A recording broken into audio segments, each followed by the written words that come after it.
which was circulated by the Salaries and Remuneration Commission, that's the SRC, to cap the salaries and allowances of members of parliament, members of county assemblies and other state officers. They say this will result in a ballooning wage bill and increase the tax burden on the already overtaxed Kenyans. The Commission did not anticipate that we would be funding our elected leaders at the expense of the taxpayers. So mine is to ensure that wherever discussions are concerning our taxes, laws are being passed that have an impact on revenues and expenditure of government. Any discussion in terms of the Auditor General reports, and I'd encourage all of us to look at our county Auditor General reports for the executive that are already out. Let us be vigilant and support institutions such as the Auditor General's institutions, the Parliamentary Accounts Committee, the SRC, that institutions that have been set by the Constitution to protect us against some attempts by the political class to misuse the taxes that we as Kenyans sweat for. Now, families of 5 people who lost their lives at Kolongolo Market in Trans Nzoia County after a police officer went on a shooting spree are mourning their loved ones. Police spokesman, that's Charles Owino, defended the police officers, saying that they felt threatened by the crowd that tried to prevent them from arresting a suspect accused of assault. NTV's Sharon Baranga gives us more details. Mtoto amemaliza form 4 sasa miaka 2 na nilikuwa na struggle kwa mambo yake. Nilikuwa namshughulikia mambo fulani na line yake hata ilikuwa imeingia hata hivi karibuni alikuwa ako kuenda. Hii shetani gani imekuje mtoto wangu? Families of victims of the Kolongolo police shootings in Trans Nzoia County are still trying to come to terms with the horrific incident that robbed them of their loved ones. Among families that lost their kin is the Malelas. Maurice Malela, their son, was caught up in the shooting. The deceased is said to have tried to dress up a man caught in the domestic brawl, only for him to meet his death in the commotion. Na mtoto wangu hajakula kwa kiti ya mtu wakamshikia kwa mlango. Ni kweli niko na roho mbaya, nikikumbuka kweli hata nisijini njinyonga, mimi ningekufa mtoto yangu abaki. Huyu askari pasipo kujali ya kwamba hapa kuna watu wengi, aliamua kutumia nini? Bunduki. The families are crying out for justice. Anaishi maisha kama ndege, mtu hasula. Anatoa kwa shughuli zake ili kusudi atujalisha watoto. Alafu serikali ndiye inatakana iangalie maisha ya mtu kama huyu inaua. The Sunday afternoon shooting left 5 people dead and about 10 nursing injuries at Mount Elgon and Kitale County referral hospitals. In one of the hospitals, a victim is writhing in pain. It is reported that the mayhem lasted about 3 hours. The series of events at Kolongolo Market in Trans Nzoia County left chills amongst residents in the area. Used bullet cartridges scattered on the ground. National and local leaders want the Inspector General of Police to take action against the officers involved in this shooting. They were shooting to kill. Upiko risasi mara 3 na unapita njiani. What is that? I am considering this to be a massacre by our own security forces against the people. Hii ni kesi ambayo inachunguzwa na IPOA. Hii ni kesi ambayo inachunguzwa na DCI. It is alleged that the police had come to arrest a suspect following a domestic row, but upon their arrival, they encountered members of the public who were allegedly aware that one of the officers was having an affair with the wife of the man accused of domestic assault. It is then that the officers are said to have called for reinforcement from other patrol units based in the area when they realized that they were almost being overpowered by the crowd. Sharon Baranga, NTV. The Commission for Revenue Allocation has this morning set in motion a conversation with regards to the third-generation formula that would put more consideration on county functions. Kennedy Mureithi now joins us from Parliament with more details on this story and on the special sitting Parliament has today. Kennedy. Well, Thank you very much. And as you've rightly said, is that this morning we witnessed a function at the Intercontinental Hotel where the Commission for Revenue Allocation was putting it out there that this time round they're moving away from the first generation, second generation, and they're introducing the third generation formula whereby it will be used for a period of 7 years for counties, whereby they will be now coming in and they will be using this formula. It is still at that stage whereby it is undergoing public participation, and members of the public are being called upon to probably give information and details on what needs to be changed on this. But what needs to be changed? In their giving this formula, they've actually changed it to actually follow functions that were seconded to the county. There are those functions that are supposed to be taken care of by counties, and these functions are the health, water, agriculture, and they're saying that money that is going to be sent to counties should actually be following this criteria and should actually match what the functions the Constitution says should be catered for by the counties. Now, with regards to health, they are saying that it is the biggest and it involves more people, and 15% of the shareable revenue that is going to be allocated by the national government should be going to those people. Then it should be followed by agriculture, which is about 10% or 8%. Then there has been contention on what actually should be going to arid and poor areas, and their proposal is that in areas like Turkana, Marsabit, whereby the landmass is big, but also the population is dense, is sparse. In these areas, there's going to be 15% for land, and now 15% for poverty and 8% for land. And this also caters for what has been there, because in the first and second formulas, the allocation was based on land, the poverty index and all that, but they're introducing this other aspect that is also going to cater for people in densely populated areas like Nairobi, that is Kiambu and all. You remember about 2 months ago, there was a meeting of people from the region or leaders from the Mount Kenya region, and they were saying that they really want a formula that is going to cater for their needs and what they have actually been contributing to the national, to the GDP. And according to the Commission, this new formula caters for everybody, so that there is not going to be any, no, people are not going to come out to hit back at the Commission saying that you did not cater for us when you're thinking about this. So they are saying that it is a pro rata basis, but we'll be giving you more details when we will be crunching those numbers in our subsequent bulletin. But later on this afternoon, we also expect that Parliament will be approving the name of Twalib. Twalib is called Twalib as the CEO for the Ethics and Anti-Corruption Commission. Some of them have been talking, mostly members of Parliament whom we've been engaging with, and they are saying that it is a dangerous trend that we are having with NIS people at the helm of most of these institutions, while others are saying that it is the best based on the performance that they have been showing so far in those positions that they have been put. We have Haji at the DPP, we also have other institutions, and they are saying that they have been doing a good job, and if this one is given that opportunity, then we know that he's going to be given to do a good job. We've seen the report that has been forwarded to Parliament, that is by the JLAC, and they say that he is a good man. Will they be approving him? Yes, we do expect that they will be doing that. It's back to you in studio. Thank you very much, Khalid Muredi, with that comprehensive brief of what has been happening today in Parliament and with the relevant issues going on. Now, Nandi Hills MP Alfred Keter and his counterpart from Moiben, that's Silas Tiren, are addressing the media in Parliament regarding the controversy surrounding maize prices in the country. We now join them live from Parliament. Let's listen in. We can sell their maize. We produce about 46 million bags, you can imagine. And all that is consumed by Kenyans. So I don't want to add anything to more than that, but I just want to say that Kenyans, farmers are so bitter, farmers are not happy, and farmers are really complaining. Come January, school is opening. They expect the same farmers to take their children to school. They expect the same farmers to be able to do preparations of their land. They expect the same farmers to think of how they will get back to the farm.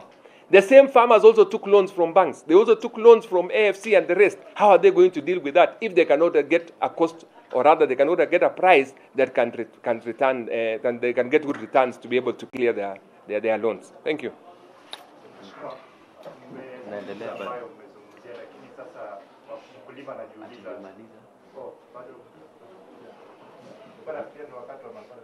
Okay. Unataka kuuliza swali?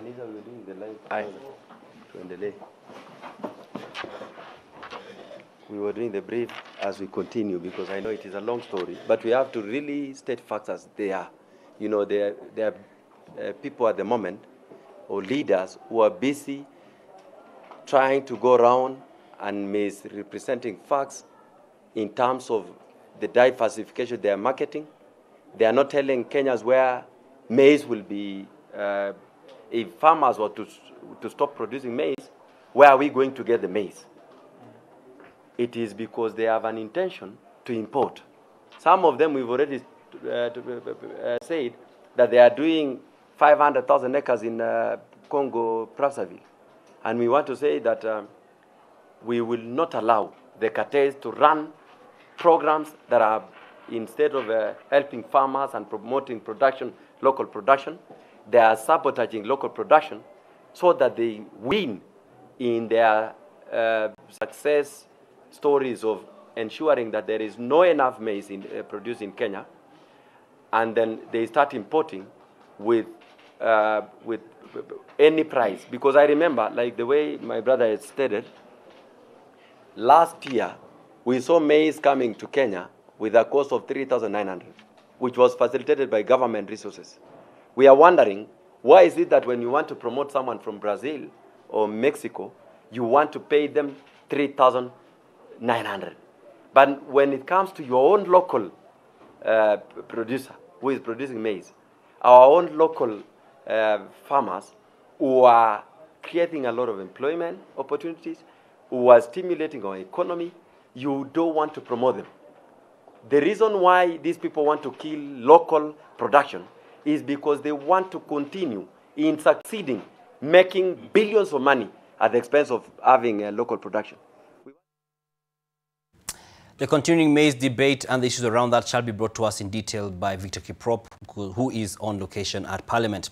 Now, the body of a 55-year-old man has been discovered buried under the bed inside his house, ending the puzzle of his whereabouts. Jared Singori was at the time of his murder living with a relative in Mzee village in the county of Nakuru. The relative is currently at large. Singori's neighbors describe him as a hard-working handyman who has served the Mzee village for years. His absence did not go unnoticed, and upon probing, a relative who was residing with him had a convincing explanation. Huyo kijana akasema ati mzee huko mashambani kumepatikana tena matanga, kwa hivyo mzee amerudi wapi? Singoli amerudi mashambani. In his rural home in Kisii, his wife Kwamboka was also unsettled by the silent treatment that she thought her husband was dealing her. Sasa nikaita ndugu yake nikamwambia, "Fira nimefikia hivi, niko na huzuni juu aje hii nifanyie hivi." Amenyamaza kabisa, nimetafuta mzee wangu amenyamaza kabisa, simpigie ndugu yangu msikie mahali yako. Kwamboka reached out to her neighbors, shattering the lies that were told by the relative and prompting a search that did not require them to go so far. Singori's body was found buried underneath his bed in a shallow grave. Police have launched investigations into the matter, with the public asked to be more vigilant. Wakumi walete karibu so that we can be our brothers keepers. Tuweze kujua mtu fulani, kila mtu ako wapi, wakati gani na anafanya nini. Hasa watoto wamefunga shule wako nyumbani wakati huu. The discovery was received with great sadness by a community that seemed unable to come to terms with the cruelty Singori's murder depicts. Charity Mwangi, NTV. A very unfortunate story there. Now, a cross-section of leaders from Samburu, Marsabit and Isiolo counties convened a meeting to address the worrying increase in cases of highway banditry along the Isiolo-Marsabit highway and renewed cattle rustling incidents aimed at containing the situation ahead of the upcoming Christmas festivities. The development arm of the Catholic Church, popularly known as Caritas, through the Diocese of Isiolo, Maralal and Marsabit, called for an inter-county security meeting at Sere Olipi to deliberate on ways of solving the perennial insecurity menace. The meeting brought together elders, morans, religious leaders, politicians and security teams from Merti, Isiolo Central, Samburu East, Laisamis and Saku. Caritas Isiolo Director Father Stephen Murage expressed optimism that the meeting will act as a major breakthrough in reversing the recent crime trends by bringing together all major players. Katika mkutano huu tumeweza kupatia nafasi wazee, vijana na pia akina mama ili waelezee ni changamoto zipi ambazo wanakubana nazo katika harakati za kutafuta amani ili jamii iweze kukua. Soko watu wamekataa kuja kununua kwa maana wale wanakuja kununua mbuzi ama ng'ombe ndio wananyang'anywa. Sasa wanaona ni kama unaenda hasara mahali ile ananunua, mara unanyang'anywa, mara unabora pesa barabarani, mtu anaumia. Sasa unaona hiyo kitu imeadhiri watu. The leaders noted that the trend had greatly affected business, with Marsabit County losing revenue, with traders mostly affected. Hii barabara kutoka Isiolo kwenda Moyale ni international highway na haikubaliki kamwe barabara kama hii iwe na mambo kama haya ambaye wakora fulani wanapiga magari mpaka kwamba kusafiri katika barabara hii mtu anahitaji escort. Tumesema hakuna haja ya escort. Ikiwa incident inatendeka mahali popote, tutahimiza serikali waweze kuwatafuta na kuwachukulia hatua. Zainab Ismail, NTV. Now, police officers working at the Central Bank of Kenya will benefit from the construction of modern housing units slated to be set up at industrial area that's in Nairobi from the beginning of next year. This follows the signing of a memorandum of understanding between the Governor of the Central Bank of Kenya, Patrick Njoroge, Inspector General of Police, Joseph Boynet, and Cabinet Secretary of Interior and Coordination of National Government, Fred Matiang'i. The housing units will be constructed alongside a training center, police station, primary school and auditorium on a 10-acre piece of land owned by the National Police. CBK Governor Patrick Njoroge, however, declined to disclose the total amount the project housing the 331 police officers working at the CBK will cost, only indicating that it will take place in 3 phases, of which 200 million shillings has been spent in design at the first phase. This is not in Ngong. No, the new one at Ngong is not a linear housing project. So what we've done is to come up with a plan of building a set of flats, apartments that will accommodate them. And this we expect by agreement will be in industrial area, let's say a site that is owned by the police, by the National Police Service.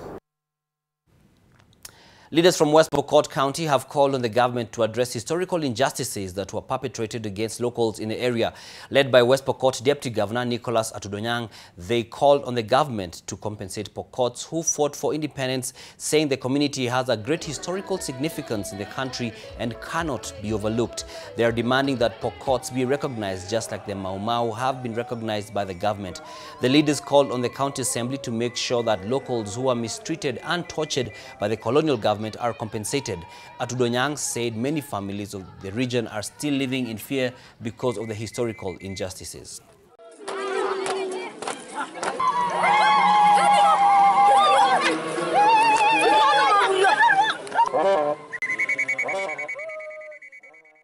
Stakeholders in Kilifi have launched a 16-day campaign to sensitize schoolgirls against early pregnancies. Speaking during the launch, Kilifi Governor Amason Kingi termed early pregnancies as a ticking time bomb in the county, with over 13,000 cases being reported this year within the coastal region. He urged parents not to abdicate their roles and monitor their children, especially during these long holidays, which is a concern that has been shared across the board.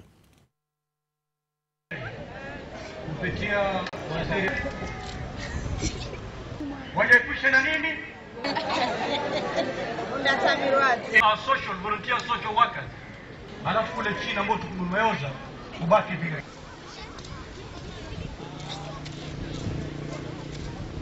Ni kwa nini miaka hiyo yote ambayo imeenda hatujakuwa na visa vingi kama hivi. Ni kwa sababu ule uzi ambao unashikamana, ambao unashikisha family pamoja, the family fabric, yale maadili ya kifamilia, ule ustaarabu wa kifamilia, ile heshima ya kifamilia, yale maisha ya kifamilia tumeyapiga teke pale nyumbani.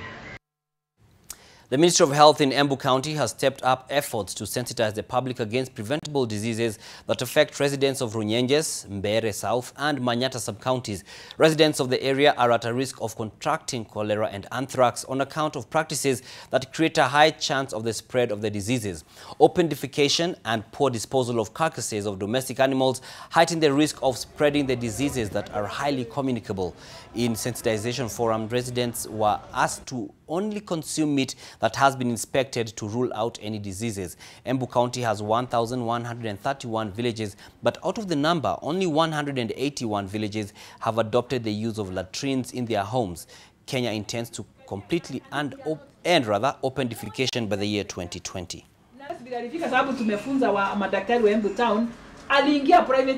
Since 2016, let me say, we have managed to sensitize 181 villages who have improved their sanitation and changed their behavior to be open defecation free. So that translates to 16%. So we still have 84%. Misa wale the relevant people wakunja wachimbe vio vingi kwa sababu kama sisi kama watu wanatoka kwa masambani huko kwa masamba kienda kuchuna manjani huko wanaenda choo huko kwa manjani chai na wanatumia hawatumii vyo wanaenda vyo huko chini ya manjani chai alafu wakikunja huku masinani wanakunja wanaambukiza hii ugonjwa wa kolera. And now we take a look at sports with Ida Waringa. Niaje, want to invest in a biashara?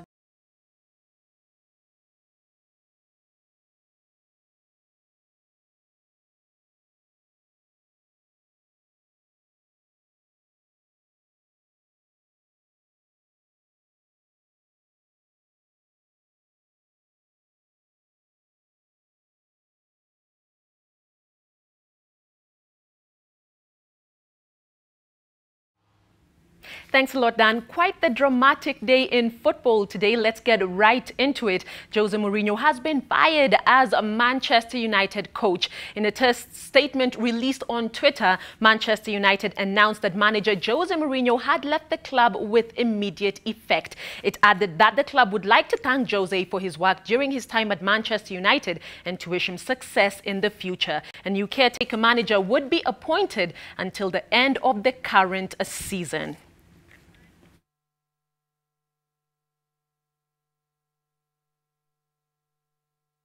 Jose managing to win the League Cup as well as the Europa League there. Let's move on. The FIFA and Football Kenya Federation pilot project for women's football development saw a week-long coaching course held in Nairobi with 40 participants taken through basic coaching. The course was facilitated by FIFA instructor Jacqueline Shipanga, with FKF CEO Robert Mutomi attending the final day. According to Mutomi, FKF is looking to invest in young women through coaching education with the hope that they will share their acquired knowledge at the grassroots level.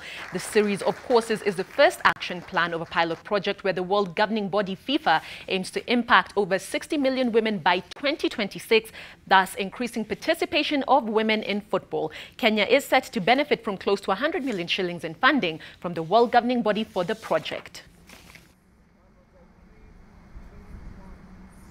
Participants are teachers, and obviously they are the ones that are in schools. They are the ones that must go and empower our young girls, and hopefully we really want to see that we can have a retaining strategy, especially when it comes to the former players. How can we retain them in the game? How can they go back and become referees? How can some of them become leaders in women's football? We want the girls that they train to go out and play professionally, and you know, and be big names, and we can come back to the girls and say, you can also do this, you can also be this.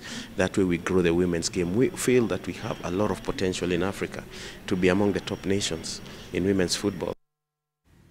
Sticking with matters, FKF, its South Coast branch, has received a sponsorship package of close to £500,000 shillings from Mombasa Maize Millers Limited that is set to benefit the ongoing Taifa Chapati Super Cup tournament in Kwale County. The annual tournament is currently in the quarter-final stage.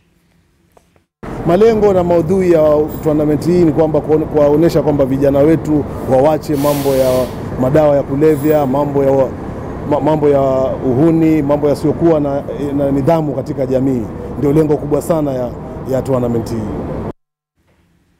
Well, let's move on. Heading into day 3 of the 4th leg of the Safari Tour Golf Series at the Thika Greens Golf Resort, and all eyes are on Golf Park's Tony Omuli, who has led for 2 days in a row. Omuli shot level par on his outward 9 and closed his inward 9 with -1 to maintain his lead with a 1 under par 71. He finished 3 shows clear of his closest rival Dismas Ndiza, who closed at level par, while Dismas held on to second spot on the overall log, with series leader Greg Snow third on the standings. The Safari Tour is a 6-leg series that seeks to give professional Kenyan golfers a chance to sharpen their skills ahead of the 2019 Kenya Open, which will be a PGA Tour event.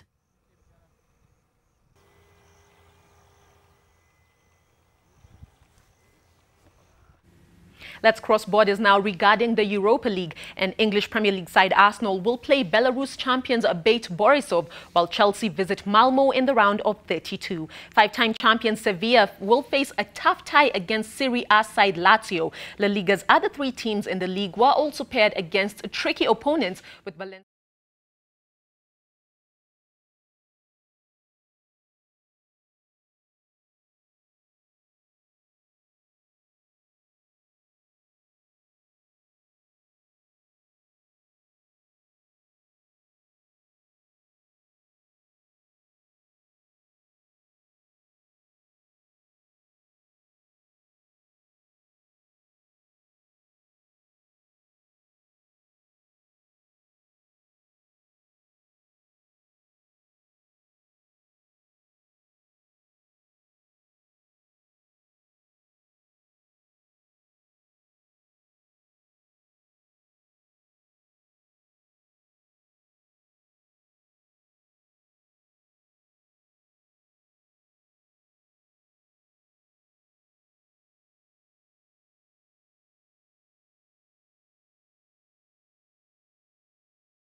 developing story from Old Trafford. Jose Mourinho sacked as Manchester United coach. That wraps it up on sports. I'm Ida Warenga. It's back to you, Dan.